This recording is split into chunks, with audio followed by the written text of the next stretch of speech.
बागमारा के BCCL area 5 Tetulmari colliery में संचालित चेन्नई राधा आउटसोर्सिंग कंपनी में जलावन के लिए कोयला चुनने के दौरान पत्थर गिरने से महिला की मौत हो गई। वहीं घटनास्थल पर पहुंचे जयराम महतो पत्रकारों से बातचीत करते हुए कहा है कि बीसीसीएल और चेन्नई राधा आउटसोर्सिंग कंपनी की बहुत बड़ी लापरवाही है।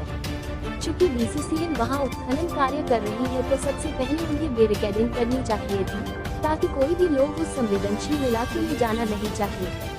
लेकिन बीसीसीएल ऐसा कार्य नहीं करती है, जिससे ऐसी घटना घटी है और लोगों की जाने जा रही है। अभी हाल ही में गेंडुडी में घटना घटी है, लेकिन सबक तक नहीं लिया है। बीसीसीएल गांव को खत्म करके और रैयतों के अरमानों को खत्म करके उत्खनन कर रही है।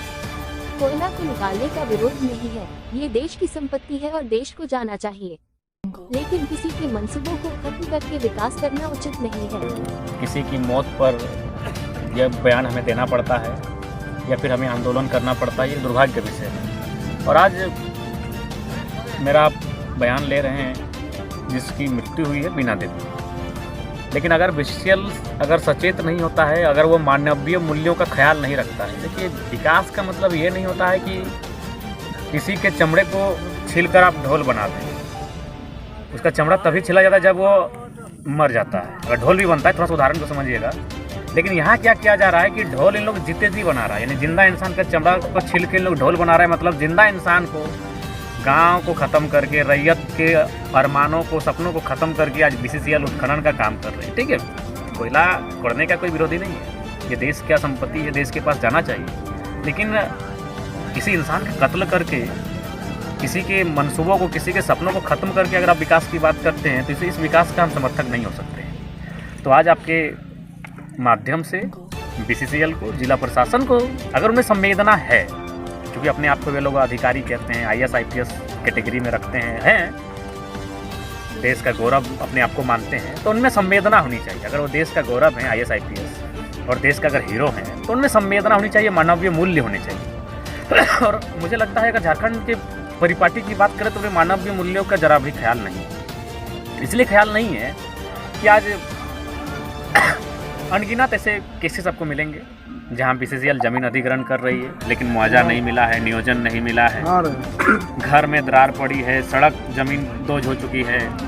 कुछ दिन पहले गोंदुडी की घटना भी आप लोग तक आपके संज्ञान में होगा, 3 महिलाएं एक ही साथ दब के मर गई। रिजल्ट क्या है, क्या सुरक्षा, क्या इन 2-3 महीनों में क्या सीखा बीसीसीएल ने, क्या सीखा?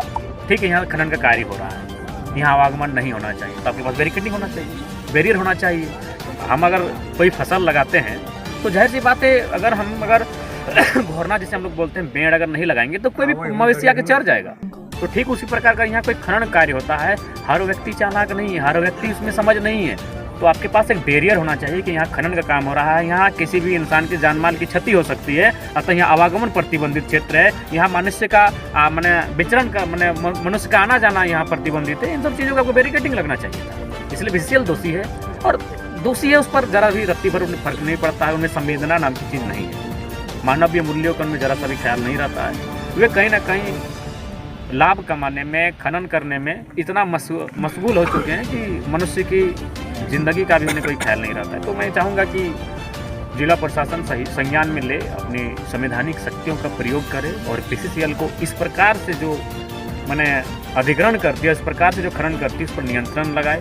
और उसकी जो पॉलिसियाँ हैं, जैसे अभी आप 2-3 किलोमीटर की दूरी देखें, एक बार रेडियस होता है, उस रेडियस में कम से कम गाँव का जो वातावरण है उसको देखा जाए। कहीं ना कहीं खनन के लिए जो क्षेत्र है, इसके लिए आपको बेहतर विस्थापित की आवश्यकता थी, लेकिन बिना कुछ पॉलिसी के तहत लगातार काम कर रही है। जो ज़मीन है उसमें जो रैयत हैं वो लगातार दावा कर रहे हैं कि इसका अधिग्रहण नहीं हुआ है। तो बहुत सारी ऐसी चीज़ें हैं जो संवैधानिक देश में शोभा नहीं देती है।